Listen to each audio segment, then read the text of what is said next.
Welcome back to Navigate Your Wealth. I'm Rebecca Powers here with Karen Stawicki and Samantha Irish. We were talking about taxes, what you have to pay. We all want to be above the law. We want to pay our taxes. But do you find that people pay more than they should have? Because you mentioned the word discretionary. Let's talk about that. Well, they pay more because they just don't have the education or the knowledge to do so. I mean, you could have a great CPA and they're going to obviously try and keep your tax minimized. But it goes beyond that. And here's a perfect example. When we sit down with a client and they have a Roth, an IRA, and we're talking about, should we convert it to a Roth? Should we leave it as an IRA? Do you need the income? Do you not need the income? In most cases, because that IRA is taxable, they want to wait as long as possible to take that distribution. Right? The whole time they were saving it, they couldn't wait to find out when they could have access to it. But the minute they knew they could have access to it, they were like, I don't want to pay for that because it's going to, or withdraw it. It's human nature, right? Absolutely. I think we all do that. Nobody wants to write a check payable to IRS. Right. Okay. But here's the thing that we show them, and this is actually available in the tax burden analysis that we can offer. The tax burden analysis will say, for example, you have a $500,000 IRA. One of the strategies that we would recommend potentially is let's convert that over 5 years. Not all at once. That would be a very big check, push you into the highest bracket, and that probably makes 0 sense. Okay. But if we stretch it over 5 years, taking $100,000 a year in the 25% bracket, I'll put you in at the moment. Okay. You're going to pay $25,000 in taxes. Now, writing a check to the IRS for $25,000 is not fun. I get it. But you've paid $125,000 in taxes.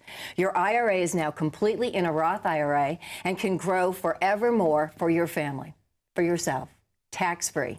The IRS, the monkey is off your back. Right. Okay. It just makes sense. And note that you no longer have RMDs that are required for you. So if you didn't need the money anyways, and that's what you convinced yourself of when you didn't take the IRA money in the past, now you don't have to take it because there's no required distribution when it's in a Roth. Yeah, you said RMD, that means required minimum distribution. And you always say it's about you're the one in the driver's seat, like your Dairy Queen analogy. That's right. You're the one in the driver's seat. So when the government forces you, you know, RMD, it's kind of an icky feeling. But when you do it your way, it's like, I did it my way. Yeah, that's right. Right? But there is a reason why people think the RMD is better. And it's because they get to write a very small check. Or smaller. Smaller, but later. And this is where I was going with this point. So in the first scenario, we did the distribution over 5 years into a Roth. Okay. Okay, in the way they were trained and believed that they should do it. They kicked the can down the road. Okay. Now they're 72 and the whistle gets blown. They have to take that required minimum distribution. From 72 to 90, I'm sorry, but in our analysis, we kick you off at 90. From 72, I'd be happy with that. I know, but no, listen, we're all living longer. From 72 to 90, the taxes that you will pay in this scenario, $500,000 IRA, over that period from 72 to 90 is over $400,000. Wow. I'm not making these numbers up. This isn't the analysis. I'm not good at math, but you got 125. Mine is 400. 400. I mean, it's insane, the difference. That is $275,000 of discretionary taxes. Wow. Why do I call it discretionary? You took you chose that option. Right. You didn't. It was to your discretion. That's exactly. You could have left it to your children or your favorite charity or your next door neighbor, but no, you gave it to the government. That's right. Nobody wants to do that. That's right. So discretionary taxes. And when we share that information with clients, sometimes they're just mind blown. They just don't even think, you know, because again, nobody wants to write that check any sooner than they have to. Right. But you have to look at the total tax, not what you write annually, but the total. Would you rather write 125 or over 400,000?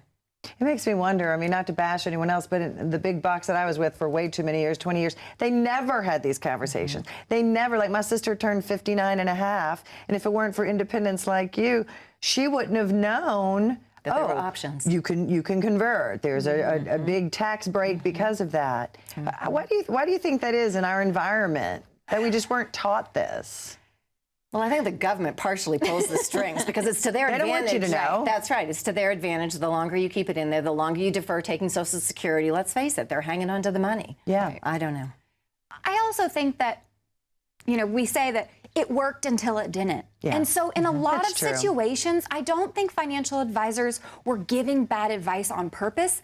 They were just giving advice that used to work. But like everything in life, you know, we talk about our strategic planning review with our clients. We do it every single year to make sure that they're still on track. Financial education has to evolve as well. Right. And so it's not that what you've done in the past is wrong, it just has evolved and there may be a better way. And so we want to help educate our clients so that they feel empowered to make that decision. I mean, it's your money. You worked so hard for it. We say you work hard for your money. We need to make sure your money is working hard for you. I love that.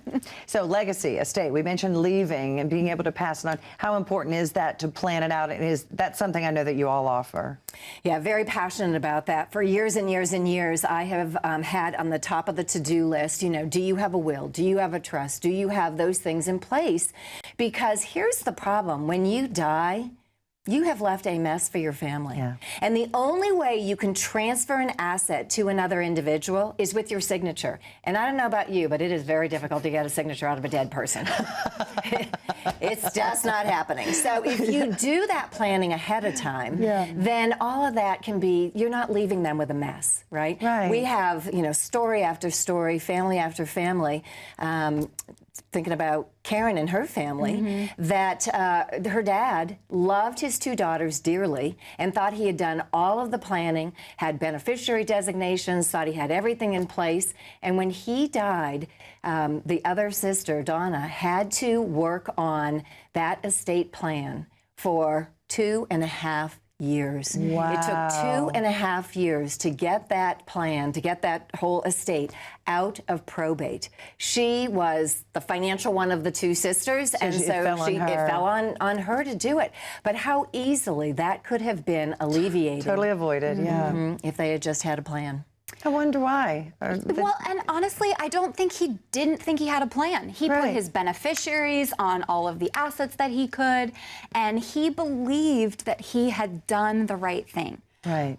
Wouldn't it be worth 10 minutes of your time to have a second opinion, have those assets reviewed to make sure that they're transferring in the way that you expect them to? Because I know that his intention was not to leave his daughters the way that he did. Right. But unfortunately, something slipped through and it caused 2 years of a headache, extreme costs that he hadn't planned Money wasted. for. He earned that money and now his kids didn't get it. Exactly. Yeah. So. Yeah, the estate planning thing is huge. And honestly, that is part of the retirement roadmap. We will do a legacy evaluation with you. We have partnered with a company that helps you put in place the trust, the will, the power of attorney, the durable power of attorney, the healthcare directive is what I was going to say, the healthcare directive, all of those items that are so necessary. In fact, I want to add one other thing. If you have a child that is 18 years of age or older, they actually need a power of attorney for health care. Because, yes, Rebecca, if they are in an accident and they are in a hospital, once they are over 18 years of age, you can say what you want to do, but you have no control. I know you're the parent and you're probably the one that's going to be paying the bill, but get a power of attorney. I did this for both Samantha and her brother Scott. They kept one copy in the glove compartment of their car and the other copy in my safe deposit box. Never even heard that before. Yes. So we will do all of that. Dial this number, 855-348-3073. There are so many things that we want to talk with you about that maybe your financial advisor that you're working with right now has just never brought up. We'd love to have that conversation with you. And if you've never heard any of these things, that's even more important why you need a second opinion. There's the number, 855-348-3073. Stay with us. More how you can navigate your wealth right after this.